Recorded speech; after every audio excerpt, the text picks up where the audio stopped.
اچھا، اب یہاں پر جو بار بار بات کی گئی کہ بھائی صحابی کی تاریخ ہے، مقدسات کی لسٹ کیا ہے، تو دیکھیں اس میں سے بہت ساروں کا تو آپ کو معلوم ہے کون ہے، اس میں کچھ ہے جیسا امیر معاویہ، ابو سفیان وغیرہ. تو اب امیر معاویہ کے بارے میں زیادہ مسئلہ تھا، ٹھیک ہے، ان کے حوالے سے کمپرومائز کرنے کے لیے شیعہ بھی تیار نہیں، تو وہ یہ تانا بھی دیتے ہوئے تم تو اپنے مقدسات کی لسٹ بناتے جا رہے ہو.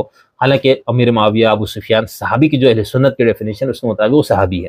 اب اس پر جو خامنہئی صاحب کا ایک مشہور جو واقعہ میں یہاں پر پیش کرتا ہوں، ان کی ویب سائٹ کے اوپر یہ واقعہ موجود ہے فارسی زبان میں، اس کا اردو ترجمہ میں آپ کے سامنے رکھتا ہوں، جس سے آپ کو یہ اندازہ ہوگا کہ علماء اور مراجع کے لیول پر کس حد تک یہ بات تسلیم شدہ ہے کہ بھئی اگر ان کے لیے مقدس ہے تو ہمیں ان کی توہین کرنے کا حق نہیں ہے. آیت اللہ خامنہئی صاحب فرماتے ہیں، اب ہم ایک اسلامی معاشرے کو چلا رہے ہیں، اس لیے تمام مسلمانوں کے مقدسات کی توہین نہیں ہونی چاہیے. برا نہیں اگر میں یہاں پر اپنے کی یادداشت ذکر کروں، اگرچہ میں اپنے کافی دوستوں کو یہ واقعہ سنا چکا ہوں. اوائل انقلاب کے دنوں میں امام خمینی نے اپنے ایک تقریر کے دوران معاویہ کا ذکر طعن آمیز انداز میں کیا.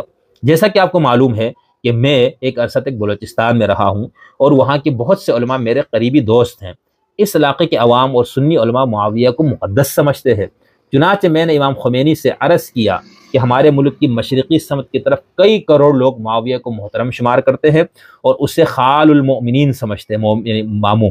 البتہ وہ برحق ہے یا ناحق، یہ بات بحث طلب ہے. امام خمینی کو خامنہئی صاحب یہ بتا رہے، یعنی مسلمانان ہند، پاکستان، بنگلہ دیش اور افغانستان جن کی اکثریت سنی حنفی ہے، یہ لوگ معاویہ کو محترم سمجھتے ہیں. میری یہ بات سن کر امام خمینی نے کہا، عجب، میں یہ بات نہیں جانتا تھا.